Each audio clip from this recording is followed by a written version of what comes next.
Saudi আরবে আগুনে পুড়ে নিহতদের বাড়ির দৃশ্য দেখব নওগাঁ ও নাটোর প্রতিনিধির কাজী কামাল হোসেন ও মামুন খানের কাছ থেকে। শুরুতে যাচ্ছি নওগাঁ। মামুন, কি বলছেন নিহতদের পরিবার? এ বিষয়ে আপনার কাছে কি তথ্য আছে জানাবেন।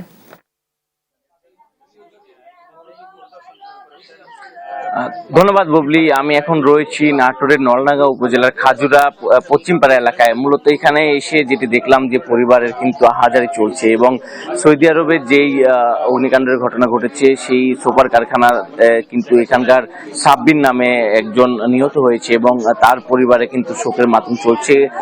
4 বছর আগে কিন্তু সে পরিবারেরকে স্বাচ্ছন্দ্য করার জন্য কিন্তু সে সৌদি আরবে পাড়ি জমান এবং তার পরিবার বলছিলেন যে ঋণ করে কিন্তু সে সৌদি আরবে যান এবং তার পরিবার কিন্তু এখনো পর্যন্ত ঢাকায় গার্মেন্টসে তারা কাজ করেন এবং তাদের এই উপার্জন করেন এবং পরিবারে কিন্তু আপনারা দেখতে পাচ্ছেন যে সকলে কিন্তু কান্নায় ভেঙে পড়েছে এবং পুরো এলাকায় কিন্তু কান্নার শোকে শোকাহত হয়ে পড়েছে এবং নাটোরের যে নলডাঙ্গা উপজেলা খাজুরা রয়েছে এই খাজুরা এলাকারই কিন্তু 3 জন এই সৌদি আরবে এই অগ্নিকাণ্ডে মারা গিয়েছেন এবং তার পরিবাররা কিন্তু পুরো এলাকা জুড়ে কিন্তু একটি শোকের মাতম তৈরি হয়েছে এবং তার পরিবারের যারা রয়েছে তারা কিন্তু বিভিন্ন রকম কথা বলছেন। তারা বলছেন যে তাদের ছেলের লাশটি যেন তারা বাংলাদেশ সরকার যেন খুব দ্রুত সময়ের মধ্যে যেন বাংলাদেশে নিয়ে আসেন এবং তাদের কাছে যেন ফিরিয়ে দেওয়া হয়। আমরা তার বাবার সাথে একটু কথা বলার চেষ্টা করব। আচ্ছা, আপনার ছেলে কতদিন আগে গিয়েছিল?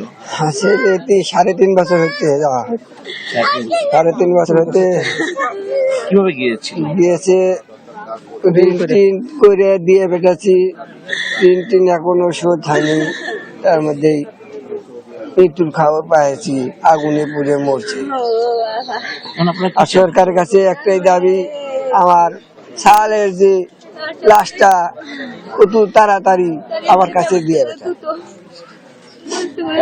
আমার ভাইয়ের লাশ চাই, আমার ভাইয়ের লাশ দিয়ে।